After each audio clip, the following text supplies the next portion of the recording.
It's a 1937 Sentinel S4.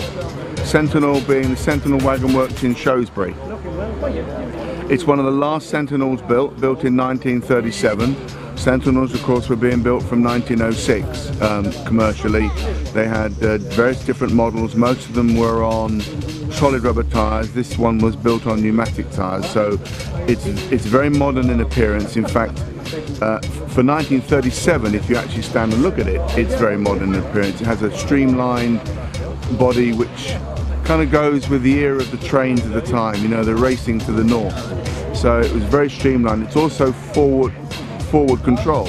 The driver's got a very good view of the road because the boiler and all the works are behind him. It's one of the very first forward controlled lorries built compared to petrol lorries at the time.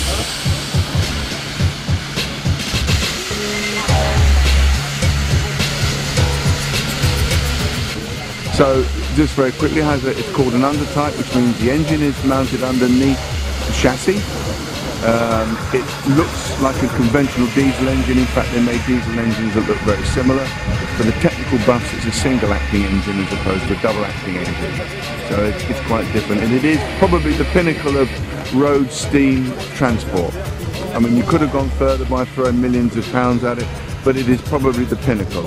We do about 28 miles an hour average. That includes all our water stops, but the wagon will go a lot faster.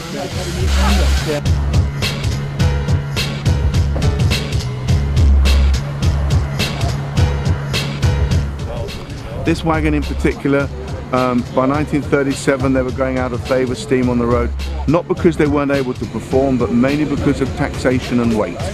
You know, it's like everything, when steam started to progress faster than petrol lorries, then politically the government of the day decided to tax them out of them. They made this one, which is a lightweight version,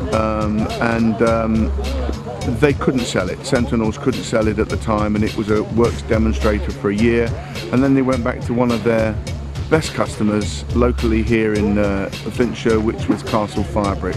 And Castle Firebrick had a deal with the Sentinel company, Wagon Works company. They bought this wagon and it ran with them for 19 years. It ran with them until 1956, and then it entered, really it was sold into preservation. And this wagon has been running in preservation now for, well, since the late 50s, early 60s. It's actually been restored 3 times.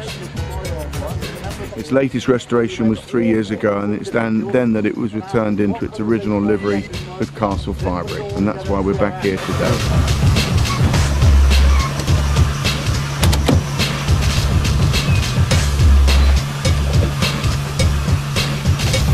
There were 4 of them that Castle Firebrick had. They had these wagons and a trailer, 4,300 bricks daily from the lower brickyard in Buckley, chugging up the hill there. Phenomenal performance to run like that for 19 years.